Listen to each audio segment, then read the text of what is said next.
পণ্ডিত দেবপ্রতিম রায় উত্তরবঙ্গের সাংস্কৃতিক জগতে, সাংস্কৃতিক মহলে সুপরিচিত নাম।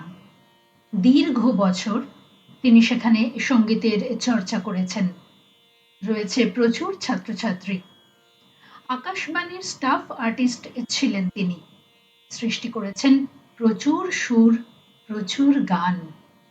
বাদ্যযন্ত্রের বিভিন্ন বিষয়ে তার অবাধ যাতায়াত। উত্তরবঙ্গে প্রথম পণ্ডিত উপাধিপ্রাপ্ত এই শিল্পীর সঙ্গে কথা বলার ইচ্ছে ছিল বহুদিনের। ব্যক্তিগত পরিচয়ের সূত্রে সেই ইচ্ছেটা বাস্তব করতে সক্ষম হয়েছি কিছুটা সময় বের করে নিয়ে। আজ সকলের সামনে তুলে ধরলাম তার সঙ্গে এই আলাপচারিতা। অগাধ পাণ্ডিত্যের অধিকারী অথচ সহজ সরল এই ব্যক্তিত্ব সম্পর্কে অনেক কিছু জানতে পারবো আমরা এই সাক্ষাৎকার থেকে। অন্যরকম ভাবে ভাবতে পারবো সঙ্গীতকে। আসুন চলে যাই সরাসরি আলাপচারিতা পর্বে।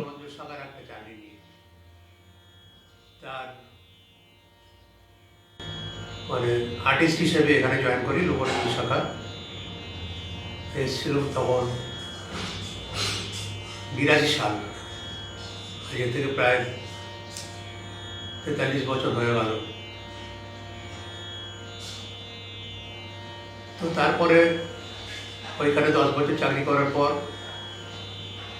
শিলিগুড়ি আকাশবাণীতে একটা পোস্ট অ্যাডভার্টাইজ করেছিল।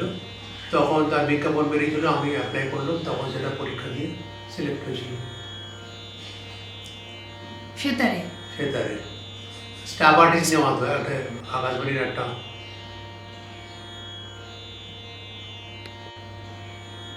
আচ্ছা, এবারে ছোটবেলাটা নিয়ে বলবো। আন্দুল রাজবাড়ি নয়, মৌরি রায়পাড়া। আমাদের মৌরিদের একসময় জমিদার বাড়ি ছিল আর কি ওইটা। এবার সেখান থেকে পেশা হিসেবে এই জায়গা, মানে একটা পুরো কালচারাল ইনস্ট্রুমেন্টাল এটাকে নিয়ে পেশা, এবং পরে আসবো আমি পরপর যে প্রচুর রকমের ইনস্ট্রুমেন্টে আপনার দক্ষতা। তো এটা নিয়ে যদি একটু কিছু বলেন। পেশায় আসবো তো ভাবিনি, কারণ আমাদের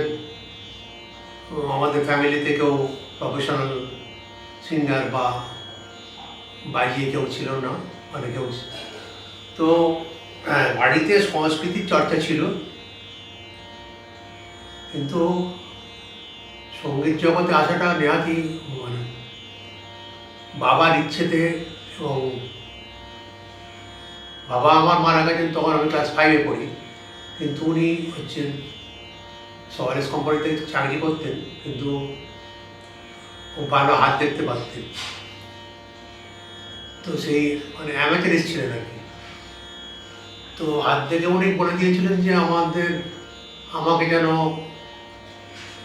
গান বাজনার লাইনে রাখা হয়, এই মানে, আর দাদাকে যেন ডাক্তারি পড়ানো হয়। তো বাবা সেই ইচ্ছেটাকে রাখার জন্য বাড়ি থেকে চেষ্টা করে গেছে, এবং আমি তো দুজনেই সাকসেসফুল কিনা জানি না। সাকসেসফুল আর কি আছে, হ্যাঁ, তবে মিউজিকের খানিকটু উপলব্ধি হয়েছে, মানে সেইটুকু বলতে পারি, তাতে একটা আনন্দ আছে। আর এই লাইনে চাকরিটা পেয়ে গেছি, তার জন্যে তো ছোটবেলা থেকেই বাড়ি ছাড়া। 26 বছর বয়সে চলেছে শিলিগুড়িতে, এখন 69 হয়ে গেল। ছোটবেলাটা বললেন আপনি ক্লাস 5-এ আপনার বাবাকে হারিয়েছেন, তাহলে ছোটবেলাটা নিশ্চয়ই খুব কষ্টের মধ্যে দিয়ে কেটেছে। তো একটু যদি বলেন যে কিরকম ছিল সেই দিনগুলো, ছোটর মধ্যে দিয়ে যদি বলেন।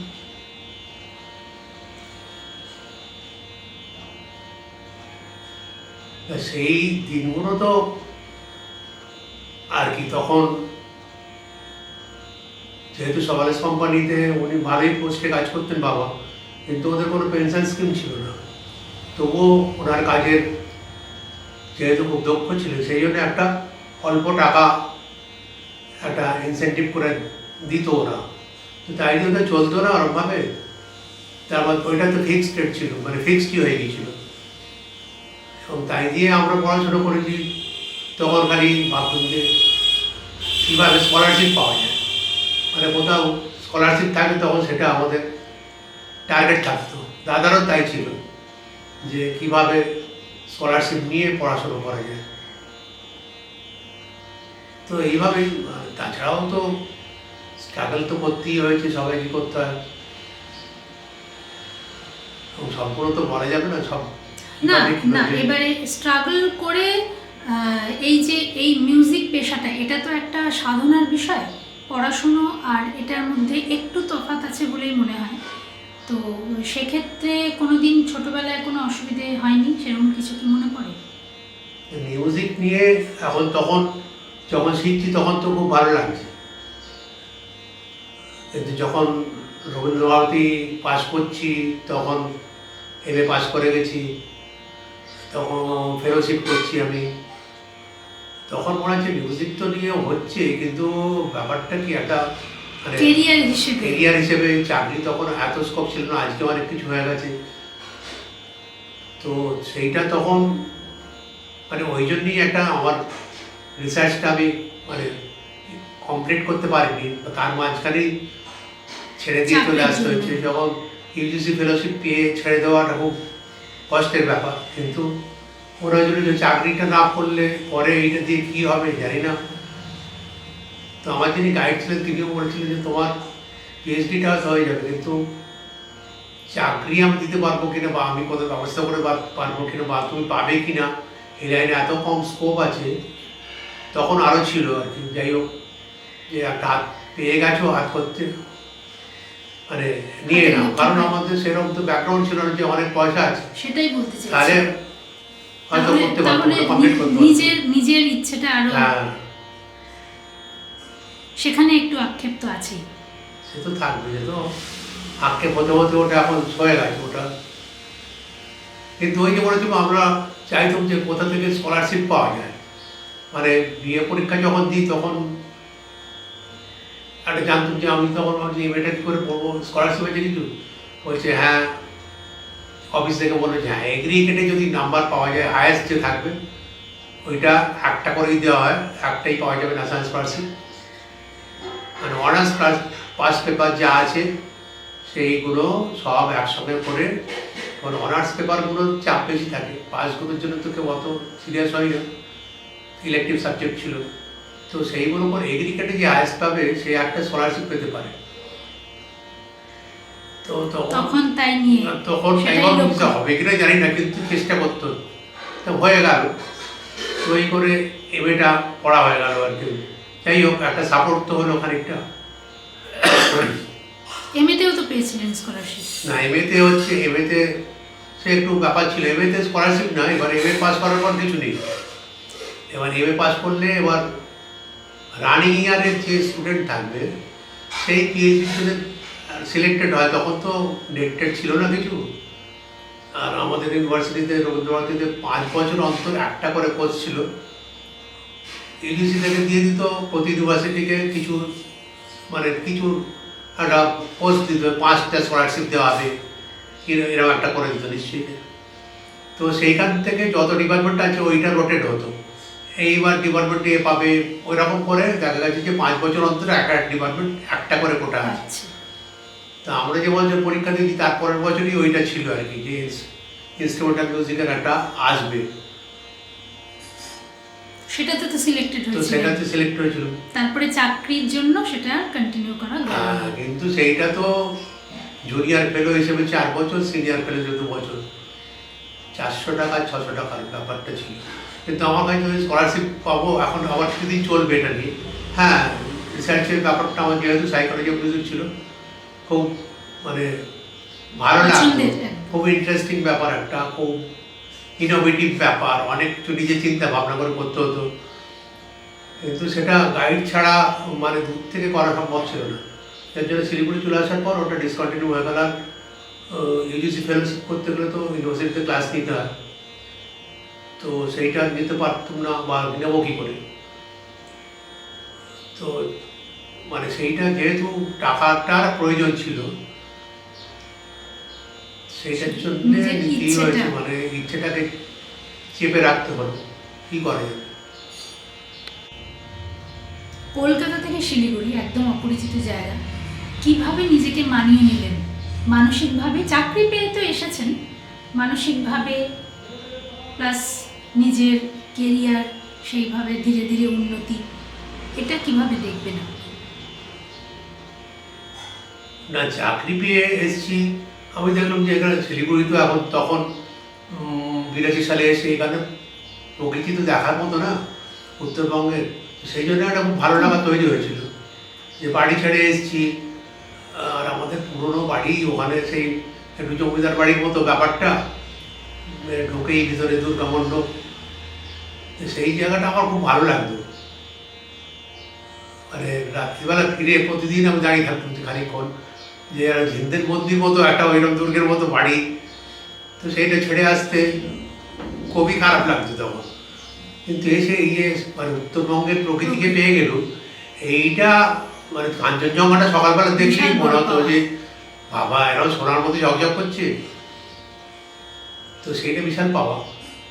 আর আমি দেখলাম যে যেহেতু আমার আর অল্টারনেট কিছু ব্যাপার নেই, তো যে আলাদা করে কি ভাববো, তো সেই চাকরিটা যদিও সেই সময় অনেকটা সাহায্য করেছিল, কিন্তু চাকরিটা মানে আমরা যেরকমভাবে শিখেছিলাম তার সঙ্গে মোটেই মানে খাচ্ছিল না। খাপ খাচ্ছিল না।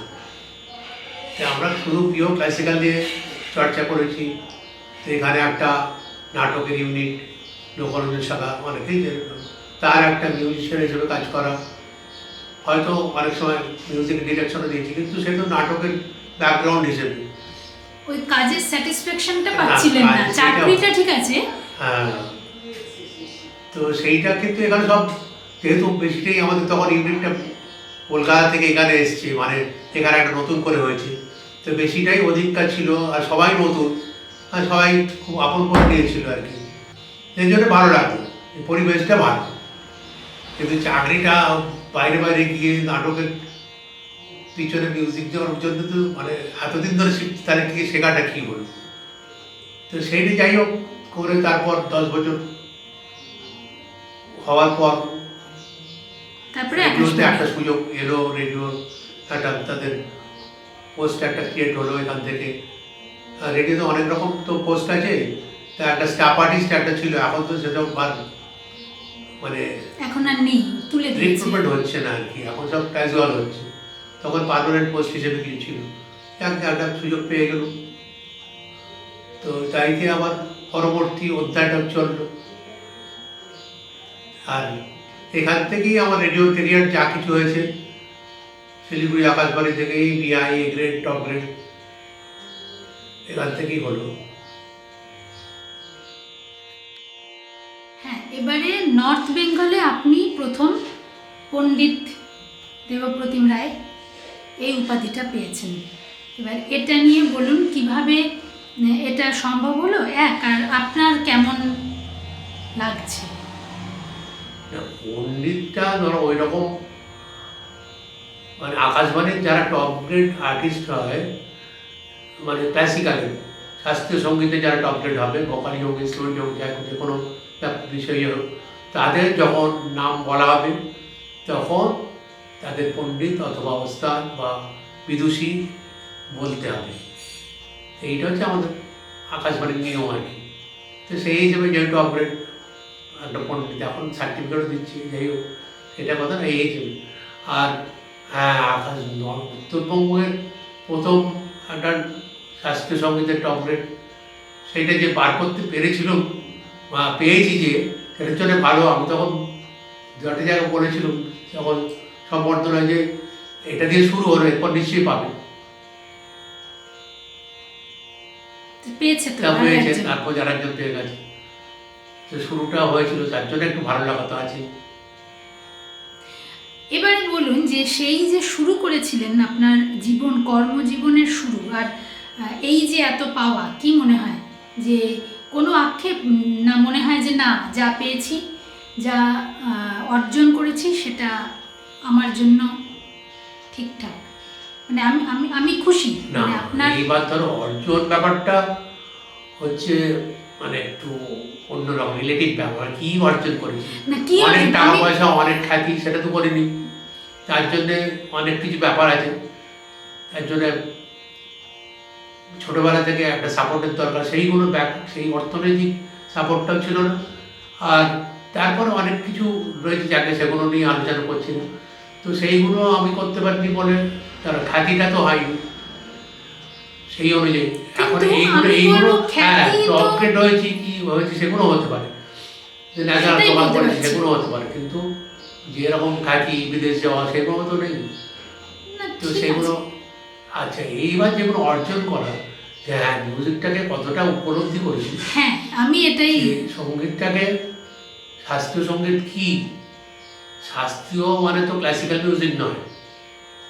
শাস্ত্রীয় সঙ্গীতের মানে ইংরেজি করলে সেটা ক্লাসিক্যাল মিউজিক হয় না। ক্লাসিক্যাল মানে সনাতন, আচ্ছা আর শাস্ত্রীয় তো সব সব কিছুতেই শাস্ত্র আছে।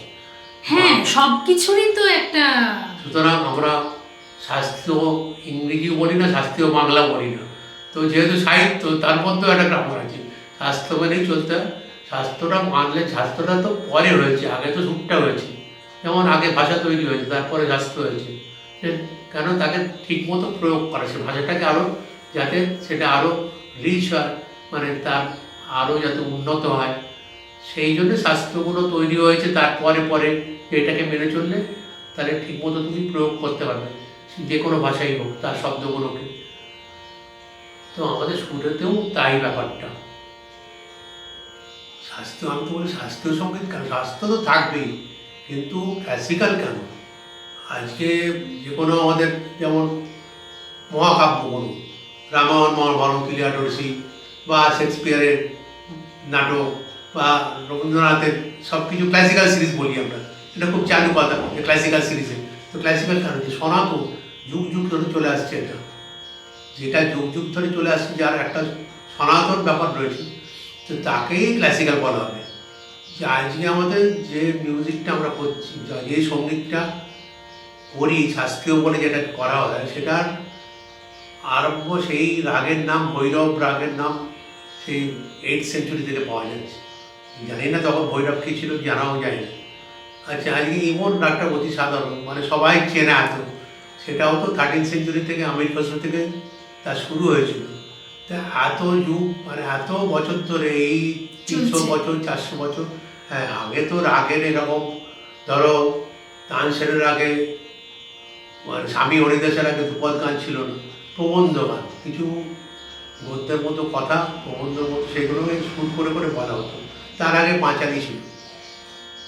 তো এরকম করতে করতে সেটাও অনেক পরে, আগে তো সুরের ধারণা তৈরি হলো। তারপরে যাই হোক, ওই ভৈরবটা এরকম কোনো, এখন ভৈরব হচ্ছে এই শিব থেকে এসে, যেমন ভৈরব বললে একটা শিবের কল্পনা আছে। হিমাচলের একটা ভিরুয়া জাতি, এর থেকে নাকি তার শিবের উপাসক ছিল। যাই হোক, ভৈরব রাগে আমাদের নাট্যশাস্ত্রতে পাওয়া যায়। ভারতের নাট্যশাস্ত্র সঙ্গীতের যে প্রথম প্রামাণ্য গ্রন্থ, যে সেখানে মানে রাগের পরিচয়গুলো ওরকমভাবে পাওয়া যাচ্ছে, মানে নামটা অনেক আগে পাওয়া যাচ্ছে আর কি।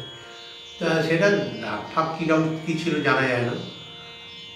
তো এই যেমন যাই হোক, সেই সুরটা যে এতদিন ধরে চলছে, ওর ধারাবাহিকতা, তো পাঁচালি গান, প্রবন্ধ গান, তার থেকে ধ্রুপদ, তার থেকে খেয়াল। কিন্তু এইখানে তো কোনো কাব্যের খুব অল্প ব্যাপার। ধরো যখন গান হচ্ছে, তার যেমন একটা স্থায়ী অন্তরা আছে, তবুও একটা কাব্য রয়েছে, তার কথা রয়েছে। তো পুরোনো দিনের কথা সবটাই রাগের, মানে অনুভূতি, রাগের যে সেন্টিমেন্ট, চলন না রাগের যে অনুভূতি, মানে সেই অনুযায়ী হয়নি কিন্তু কথাগুলো, সবই একটা ডিভোশনাল কথা হয়ে গেছে, মানে একটু মানে ভক্তিমূলক, মানে সেই ভক্তিগীতি টাইপের কথা, রাধাকৃষ্ণ কেন্দ্রিক কথা। কিন্তু আমার রাগ মানে একটা অনুভূতি, আমার মনের একটা মানে অনুভূতি, সেটাকে আমি সুর দিয়ে প্রকাশ করছি, তাই এই রাগগুলো তৈরি হয়েছে।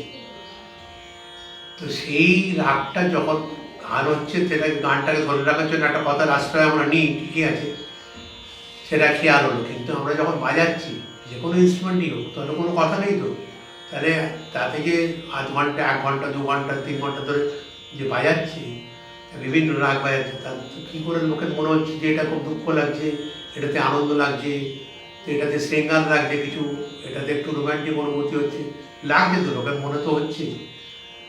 তো সেইটাই হচ্ছে মানে এই মানে শাস্ত্রীয় সঙ্গীতের মানে এইটাই উপলব্ধি যেটা আপনার হয়েছে। উপলব্ধি। এবার মানে মিউজিকটা মেন হচ্ছে আমার মনের কথাটাকে আমি ব্যক্ত করছি। এবার আমাদের যেমন মিউজিককে কি বলা হয়, language between listener and performer, communicative language between listener and performer. যে আমার মনের ভাবটা আমি ব্যক্ত করছি থ্রু মিউজিক, এবং সেটা প্রথম হচ্ছে সে প্রথমে রিসিভ করবে, তারপর তার মানে তৈরি হবে মনের মধ্যে যে কীভাবে সেইটা সুরটা আমার মনে কী ধারণা তৈরি করবে, মানে আমার মনের কী পরিবর্তন আমি কীভাবে অনুভব করতে পারছি। শুধুমাত্র কিছু তৈরি গান বাজিয়ে দিল আর হাততালি পেয়ে গেল, এইটা কিন্তু মিউজিক না। মানে যেটা আমরা সচরাচর ভাবি যে খুব তৈরি একটা বাজালো, একটা হাততালি এলো, ঝালা বাজালো, একটা হাততালি হলো, সেইটা কিন্তু ক্লাসিক্যাল মিউজিকের আত্মাটা নয়। আর রাগের আত্মা বলতে রাগের অনুভূতি। দেখো প্রথম এটা কিন্তু আমাদের বইতেই লেখা হয়, রঞ্জয়তে ইতি রাগ, অনেক পুরোনো কথা। মানে যা মনকে বিভিন্ন রঙে রঞ্জিত করবে, সেটা দুঃখের রং, সুখের রং, দুঃখ নানা রকম, বিরহ, একাকিত্ব, বিষাদ, বিষণ্ণতা, এই যত রকম হয়, আনন্দেরও তাই আছে। কাকে আনন্দ? ভগবানকে পাওয়ার মানে তাকে উপলব্ধির আনন্দ, আমার প্রেমিকাকে তার সঙ্গে আমার ভালোবাসার সম্পর্ক, সেই আনন্দ, আমার বিরহ সেখান থেকে আসবে, বিষণ্ণতা। কেন বিষণ্ণ জানি না, অনেক সময় মনে হয় যে শুধু টাকা পয়সা মানে গাড়ি বাড়ি এইসবই কি সব কিছু, আর কিছু করার ছিল না আমার? এই যে একটা মনের মধ্যে একটা মনে হবে মানে আমার জীবনটা কি সম্পূর্ণ না হয়নি বোধহয়, এরকম একটা অনুভূতি মাঝে মাঝেই আসবে। তার জন্য বিশেষ রাগ আছে, এইরকম একটা অসম্পূর্ণ ব্যাপার অনুভূতি তৈরি হবে। তো এইগুলোই তো রাগের আত্মা, মানে রাগটা শুধু একটা তৈরি বাজিয়ে দেওয়ার জন্য, কিছু হাততালি পাওয়ার জন্য না। যদি সেগুলো নাই পাওয়া গেল, তবুও যদি কেউ সেই অনুভূতিটাকে যদি রাগের মানে ঠিকমতো করে বুঝতে পারে, সেই রাগটা, হ্যাঁ না, সেই সঙ্গীতটাকে যদি সেই বিভিন্ন রাগকে তার যে উপলব্ধি আছে সেটা যদি খানিকটাও মানে তার মানে সেটাকে অনুভূতি তার হয়ে থাকে, খানিকটা ফিল করতে পারে, তাহলেই অনেক আনন্দ তার মধ্যে। যে আমার একটা একটুখানি সুরের মোচড়ে বা সুরের স্পর্শে আমার পুরো পরিবেশটা চেঞ্জ হয়ে যাচ্ছে, কী করে হচ্ছে, এটা কী আছে। তো সেইটা বুঝতে অনেক সাহায্য করে আমাদের মানে রবীন্দ্রনাথের গান, রবীন্দ্রসঙ্গীত দিয়ে অনেক, মানে আমার কাছে তো মনে হয়েছে যে অনেক রাগের ভাবটাকে, অন্তর্নিহিত যে ভাবটা আছে আমি বুঝতে পারছি এই রাগটা এইরকম, এরকম হতে পারে। কেদারের ভাব কীরকম, এটা রাজমাতার যে পুরাতন যে পেন্টিংগুলো রয়েছে, রাগ রাগের উপর রাজপুতানার পেন্টিং আছে, তো সেখানে শিব ঠাকুরের ছবি আছে, মহাদেব বসে, তো সেটাকে আমি কী ভাববো? আমার তো ভাবনাতে এত কিছু আসবে না, হ্যাঁ মহাদেব আছে, তাহলে মহাদেবের কী রূপ তাহলে সেটা থাকবে, রুদ্ররূপ না শান্তরূপ না কী হবে, অত বুঝতে পারছি রবীন্দ্রনাথের গানে আছে না। যেটা রবীন্দ্রনাথের প্রভু আমার প্রিয়, আমার যখন প্রথম মানে আমি শুনেছি তো আগে, পরে যখন আরো মনে হলো যে তৃপ্তি আমার অতৃপ্তি মোর, মুক্তি আমার বন্ধন রোধ, দুঃখ সুখের চরম আমার জীবন মরণ হয়ে। তোমাকে যদি আমি আমার সব কিছু সমর্পণ করে দিই, তাহলে আমার বলতে কিছু রইল না, তুমি আমার আনন্দ, তুমি আমার দুঃখ। তো এইটা যখন মনে হবে, তখন একটা মনের মধ্যে একটা প্রশান্তি তৈরি হবে। এই কেদারের যে শুদ্ধ মধ্যমটা যে লাগবে, সেইটা ওই প্রশান্তিটা আনতে হবে। তো এইটা যখন মনে হলো, তখন মনে হলো যে আচ্ছা কেদারটা তো তাহলে এত একটা ভালো লাগবে, মানে এটা যখন করেছি, যখন শিখেছি, তখন কিন্তু মনে হয়নি, উপলব্ধিটা পরে হয়েছে, উপলব্ধি পরে হলো, এবং সেটা রবীন্দ্রনাথের গানের হাত ধরেই হয়েছে। তো যারা বাংলা ভাষা বুঝি এবং সেইটাকে মানে সুরের সঙ্গে মেলাতে পারি, গানেও ওই রকম করে লাগানো হয়েছে, কিন্তু এই সুরটা শুদ্ধ মধ্যম যেখানে আসবে, পরম ধন হে, এই যে মধ্যমের উপর দাঁড়ানো, যে তুমি আমার সব, এই মধ্যমটা এই এই ইফেক্টটা নিয়ে আসবে, এই পরিবেশটা তৈরি করবে, এই মনের এই মনকে এরকমভাবে ওটা মানে মধ্যমটা মনকে এরকম এই প্রশান্তিটা দেবে। এবার আমাদের যদি সেই অনুভূতিটা না থাকে, আমি যখন বাজাবো তখন অন্য লোকের কী অনুভূতি হবে? আমি ভাববো খালি একটা টান তৈরি করে বাজাবো, একটা বড় টান করবো, একটু লরির টান করবো, একটু তিহাই ভালো করে নানা রকম অঙ্গের তিহাই বাজাবো। তো সেইটা দিয়ে তো আমার মনে যদি মিউজিকটা নিয়ে, আমার রাগটাকে নিয়ে যদি কিছু ভাবনা না থাকে, ওর মনে কোনো ওটাকে আমি কি, ওর মনে কি অনুভূতিটা স্পর্শ করবে না। এইবার হচ্ছে গ্রামারটা যদি জানা থাকে, যে মধ্যমটা বারবার আসতে হবে, বারবার আসতে হবে, তাতে খানিকটা মানে তৈরি হয় জিনিসটা, খানিকটা এফেক্ট হবে। কিন্তু আমার যদি নিজস্ব অনুভূতি না থাকে, তাহলে আমি কখনোই ওটাকে আমি প্রকাশ করতে পারবো না, অন্য মনের মধ্যে ঢুকবো কী করে? আমার যদি অনুভূতির লেভেল 50% হয়, তাহলে অন্তত 20% লোকটা বুঝতে পারবে, যে শুনছে তাকে খানিকটা 20% বুঝতেই অনেকটা। মানে সেটাই বলতে চাইছেন সার্থকতা একজন সেই গায়কের, তাহলে যেই গায়ক দর্শকের মধ্যে সেই অনুভূতিটাকে পৌঁছে দিতে পারছেন। নিজের অনুভূতি দেবো, দর্শক যদি নাই থাকে, আমি যদি নিজে করি, তখন কি অনুভূতি হবে না? তখন তো নিজস্ব অনুভূতি। হ্যাঁ, তখন তো ওইটাই তো আলাদা, মানে ওইটাই আনন্দ। এই যে মানে আমাদের যে সনাতন মিউজিকের এইটাই আনন্দ, এবং এই জন্যই এটা এতদিন ধরে চলে আসছে। আচ্ছা, পড়াশোনা তো আপনার সেতার নিয়ে। না, পড়াশোনা সেতার নিয়ে মানে তখন বিএ মিউজিক অনার্স আমাদের ছিল, সেরকম ছিল।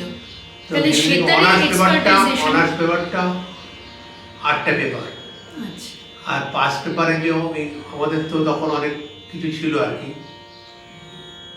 একটা সময় তো বাবা এত চাপ, অনেক চাপ, কিন্তু ভালোই লাগতো যে একটু ইংলিশ ছিল, বাংলা ছিল, ইন্ডিয়ান হিস্ট্রি অ্যান্ড কালচার, যেহেতু তুমি একটা কালচার নিয়ে করবে, আর রবীন্দ্রনাথের সেই জন্য ওটা পড়তে হবে। ওটা পড়তে হবে, ইন্ডিয়ান হিস্ট্রি অ্যান্ড কালচার। একটু সংস্কৃত কিছু পাঠ অল্প করে, কুমার সম্ভব, মেঘদূত, এইগুলো পড়তে হতো আমাদের। তো ভালোই লাগতো, গীতা টিতা পড়তে হয়েছে যখন। আচ্ছা, তো এইভাবে এই যে এতগুলো তো তারপরে ইনস্ট্রুমেন্ট। আমার ইলেকটিভ পেপার ছিল, সুতরাং থিওরির ব্যাপারটা পড়াশোনা সাবজেক্টে 700, আর আমার স্পেশাল হচ্ছে মিউজিকের ব্যাপারটা 800, তার মধ্যে আবার 400 থিওরি। আচ্ছা, আর সেতারের জন্য আমি ভাবতে, সেতারটা আমার কোথায় গেল? তো সেতারের জন্যে 100 নাম্বার, সেতার পরীক্ষার জন্য, সেতারের জন্য এস গাছটা শিখতে হবে, এস গাছ বাজাতেই হবে, এস গাছের জন্যে 100 নম্বর। তো ওইটার নতুন ইনস্ট্রুমেন্ট আমি ওখান থেকে শেখা শুরু করলাম। তো আমার ভালোই লাগতো শিখতে, আমার যেহেতু স্বাভাবিক, মিউজিককে ভালো লাগে আর শেখার ইচ্ছা আছে। হ্যাঁ, নতুন ইনস্ট্রুমেন্ট, বাড়িতে যন্ত্র নেই, পরে সেটা জোগাড় করেছিল, কিন্তু তখন মনে হচ্ছে যাক, এখানে তো টিচাররা পাচ্ছি, মানে একদম মানে যে ঘরে বসে শেখার মতো। আর তখন তো যারা শেখাতেন শিক্ষাদান পদ্ধতি অন্যরকম ছিলেন ব্যাপারটা, যে শিখতে চাইতো তাকে শেখাতেন। তো সেইখান থেকে হলো, এবার সুরভার, সে তো অসম্ভব ব্যাপার, সুরভার তো ওইখানেই প্র্যাকটিস করতো, তার জন্য 50 নম্বর, অ্যাকম্পানিমেন্ট 50, এস গাজে, তো এস গাজে 150 নম্বর, সেটার 100 নম্বর। এইটা হচ্ছে বিয়ের সময় ছিল। তখন আমি ভাবলাম যে স্কলারশিপটা কী করে পাবো, মানে সেটার দিয়ে তো বেশি কিছু এগোনো যাবে না। যাই হোক, মোটামুটি করে তো হ্যাঁ, ইনস্ট্রুমেন্টগুলো শেখাটা হয়েছে, একটা এসরাজ একটা নতুন জিনিস শেখা হলো। আর রবীন্দ্রভারতী পড়েছি, রবীন্দ্রনাথের এত প্রিয় মানে যন্ত্র ছিল এসরাজ, তো একটু সেটা নিয়ে চর্চা হলো। শরৎ হচ্ছে আমার এক গুরু ছিলেন, মানে পণ্ডিত শ্যাম গঙ্গোপাধ্যায়, উনি শরৎ বাজাতেন। তো উনি শরৎ বাজিয়ে তারপর আমাদের সেতার শেখাতেন, সবই ছিল। তো মনে হয় দেখতে দেখতে শরৎটাও আমার ছিল না, তো দেখতে দেখতে তারপর আমার এক বন্ধু আমাকে একটা বললো, আমার পুরোনো শরৎ একটা আছে, তুমি বাজাবে, তুমি এটা। তো দেখতে দেখতেই শেখা। বাঁশিও তো বাজান টুকটাক। না, না, তা বাঁশি বেহালা, বাজাই না। বেহালা, হ্যাঁ বেহালা টুকটাক সবই বাজাই, বাঁশির আমাদের। বেহালা তো শেখান আপনি। হ্যাঁ বেহালা থেকে ওই ক্যারেক্টারটা জানতে হবে, যেহেতু বই একটা, বেহালাটা একটু বাজাতে ভালো লাগে। বেহালাও এখন দুটো লাইন বাজালে কিছু বুঝতে পারবেন না, আমার প্রফেশনাল কিনা, তো সেইটা তো ভালো লাগে বলে করেছি। আর বেহালা এইগুলো সব হচ্ছে মানে বিভিন্ন ধরনের টেকনিকে বাজাতে হয় আর কি। টেকনিকটাও যেমন আলাদা, কিছু স্টাইল আলাদা হয়, গাইদের কিছু আলাদা হবে, ইসলাজে কিছুটা আলাদা হবে। আবার শরৎ সেটার তো কাছাকাছি মোটামুটি, কিন্তু টেকনিক আলাদা বা ওদের বাসটা খানিকটা তফাৎ হবে, এই আর কি। তো আমার যেহেতু ভাল লাগে এইসব করতে, ওই আর কি নাড়াচাড়া করার মতো। গিটার? না না, গিটার আমি বাজাতাম, আমার এক ছাত্র বাজায় গিটার, তো একটু অ্যাডভান্স হয়ে গেলে ঠিক আছে গিটার, ঠিক আছে আমি অল্প অল্প বাজিয়ে দেখেছি। গিটার মানে ক্লাসিক্যাল, যেটা মোহন বীণা এখন। তো যাই হোক, সেইটা আমার এক ছাত্র ভালোই বাজে আলিপুরদুয়ারে। আসলে তো এই জিনিস, তার জিনিস আর ইনস্ট্রুমেন্ট বাজাতে ভালো লাগে। এইবার সবাইকেই তো ব্যাপারটা এক বুঝে গেলে যে এটা কীভাবে বাজাতে হবে, কীভাবে কী করতে হবে, এটা তার প্রতি মানে মানে দোতারাও আমি বাজিয়েছি। অফিসে যখন মনে হলো যে আচ্ছা ঠিক আছে দোতারা বাজাই, আমাদের দোতারা কোম্পানিস কেউ আসেনি বা কোনো সময় মনে যায় তো তুই একটু দোতারা বাজিতাম, তো দেবে ঠিক আছে বাজিয়ে দিচ্ছ। তো ভালো লাগতো যে একটা অন্য অন্য জিনিসগুলো, অন্য কালার, একটা মানে উত্তরবঙ্গের ফোক, সেটাও তো খুব রিচ, তো একটু শিখলে ক্ষতিটা কী আছে, আর ভালো লাগলো। একটা সময় তানপুরাতে বাদ দিয়ে আমি একটা ওই রঘুপতি রাঘব রাজারাম, আমাদের একটা দরকার ছিল খানিকটা পোর্শন একটু বাজানোর জন্য, মানে সিগনেচার টিউন হিসেবে। আমাদের পুরনো সিগনেচারটা খারাপ হয়ে গেছে, সেইটা বিনাতে বাজানো ছিল, সেটা তো পাঠিয়েছে কলকাতা থেকে। তা বললো কী করা যায় তাহলে, বলে যে একটা করে দিতে হবে বিনার মতো। আর বিনা করতে পাবো, তানপুরাটাকে একটু বাদ দিয়ে সাউথ ইন্ডিয়ান বিনার মতো করে বাজিয়ে দিল। মানে এইগুলো ভালো লাগতো, কত রকম কি আওয়াজ বেরোবে, কোনটা থেকে কি বেরোবে। অনেকেই এখন দেখি অনেকেই অনেক কিছু বাজায়। ওটাই আমার আসল উদ্দেশ্য ছিল, মানে এখন ফিউশন ঠিক আছে বা এখন অনেক ইনস্ট্রুমেন্ট, কিন্তু আপনার যে সময় কাজ, সেই সময় তো এটা দেখা যেত না। সেই সময় এত ইনস্ট্রুমেন্ট নিয়ে কাজ করেছেন আপনি, সেটাই আমার জানার ছিল। গান, গান নিয়ে বলুন, গান করা, গান লেখা, সুর দেওয়া, এগুলো নিয়ে বলুন। গান করাটা মানে কি, গান তো এমনিতে সবাই গায় মানে, আর রবীন্দ্র ভারতীতে পড়ি বলে যে রবীন্দ্রসঙ্গীত আমার খুব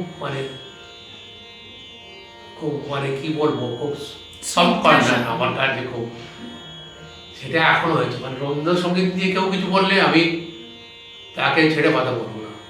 মানে সঙ্গীতের কী উপলব্ধি হচ্ছে যে তোমার খারাপ লাগে, তুমি এত কি বুঝে গেছো, সেটা আমি তাকে ছাড়ি না। মানে এইরকম আমার একটা তার প্রতি অবসেশন আছে রবীন্দ্রসঙ্গীতের উপর। কিন্তু আমি যখন রবীন্দ্রনাথ পড়েছি আমি শুনতুমই না, রবীন্দ্রসঙ্গীত শুনতুমই না। মানে নজরুলগীতি যেহেতু ক্লাসিক্যাল কাজ আছে, মানে যাতে ক্লাসিক্যাল থাকবে, আর রবীন্দ্রসঙ্গীত কিছু শিল্পী শুনতুম যাদের মানে একটু ক্লাসিক্যাল, একটু শাস্ত্রীয় সঙ্গীত ধরনের ধরন করছে। তো সেই সমস্ত গান বা যে সমস্ত গান মনে বারে বারে এইটার মধ্যে আর মধ্যে একটু কাজ টাজ আছে, সেইগুলো শুনতুম। অন্যগুলো আমাকে বলে বলে শোনাতে পারতো না, না একটু শোনো না রবীন্দ্র ভারতীতে, একটু রবীন্দ্রসঙ্গীত এখানে সবাই রয়েছে, আমি না হবে না। যাই হোক, তারপর থেকে হঠাৎ করে আমাদের এক আত্মীয় ছিলেন হচ্ছে মেনকা ঠাকুর, রবীন্দ্রনাথের মানে ফ্যামিলিরই, মানে আমার মেনকা ঠাকুর ছিলেন আমার জাতীয় বড়দির ননদ।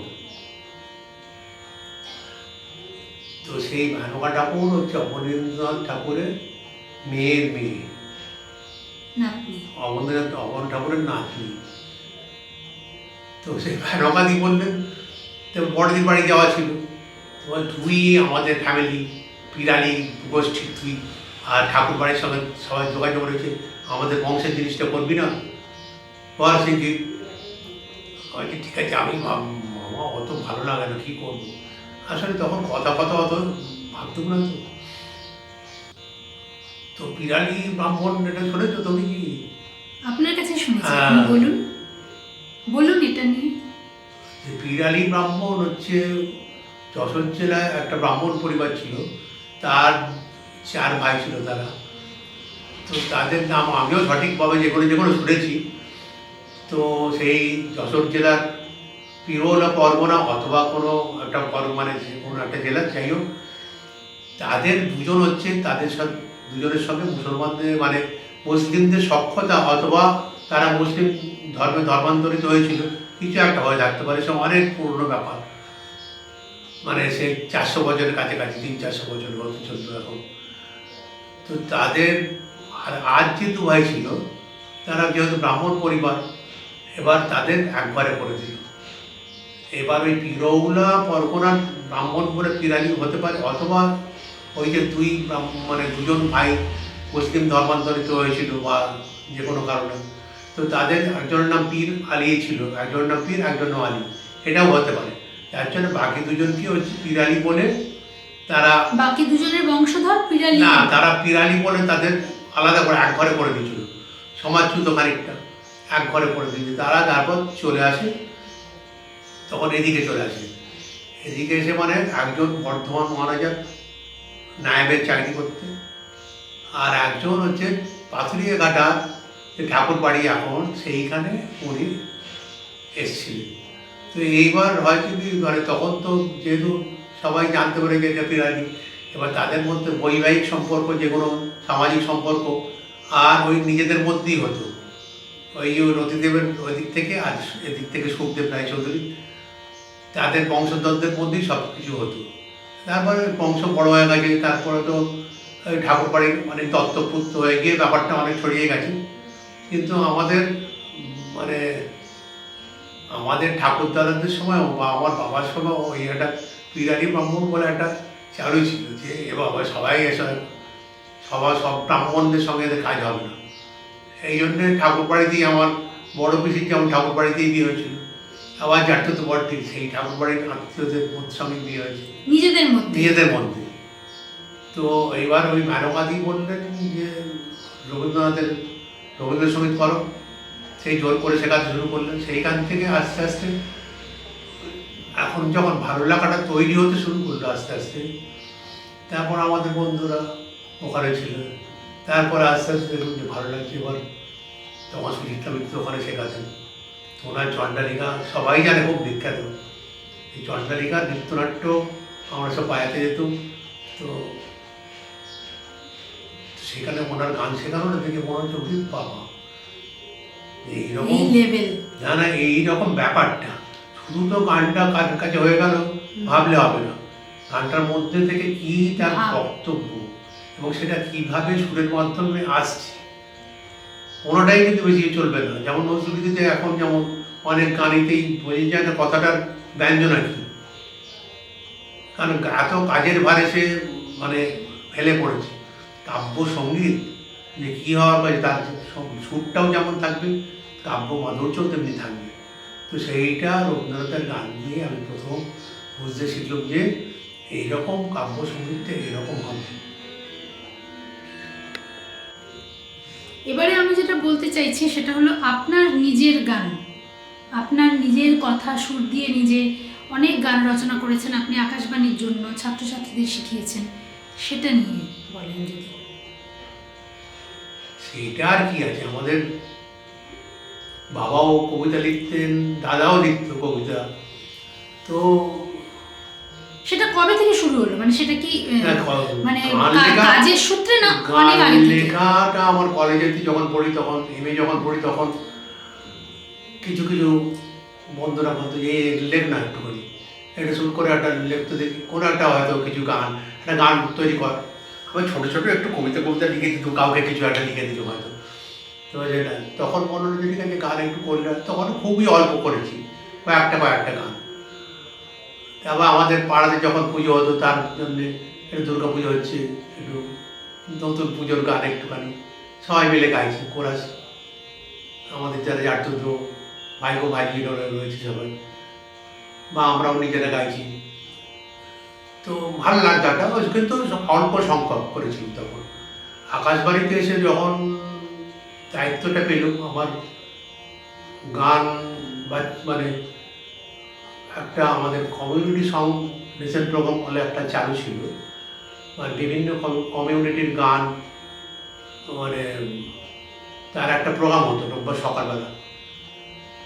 তো সেটা শেখানো হতো, আবার বাচ্চারা গাইতো। তো সেইখানে আমার লেখাটা দুবার সিলেক্ট হয়েছিল। সেটা সারা মানে অল ইন্ডিয়া ধরেই বাজে, সবাই জানি সিলেক্ট হয় সারা রোববার ধরে, রোববার দিন প্রতি স্টেশন থেকেই বাজবে। তো সেরকম দুটো সিলেক্ট হলো। তারপর অফিস থেকেই এসডি বললেন যে ঠিক আছে একটু ফিচার বানাও তাহলে।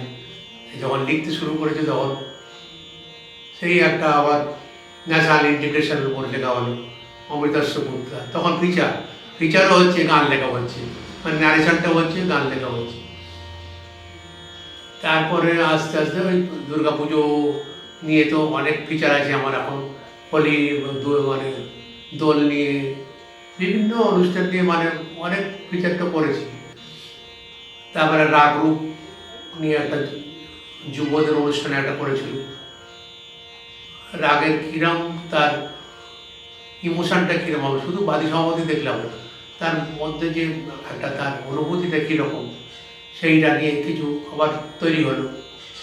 কিন্তু ওই আর কি সবাই, তারপরে যারা একটু শিখতে টিখতে আসে, ইতিমধ্যে আকাশবাণীর ওই অ্যাপ্রুভ লিরিসিস্টের ওইখানে তার জন্য গান সিলেক্ট হয়েছিল আমার।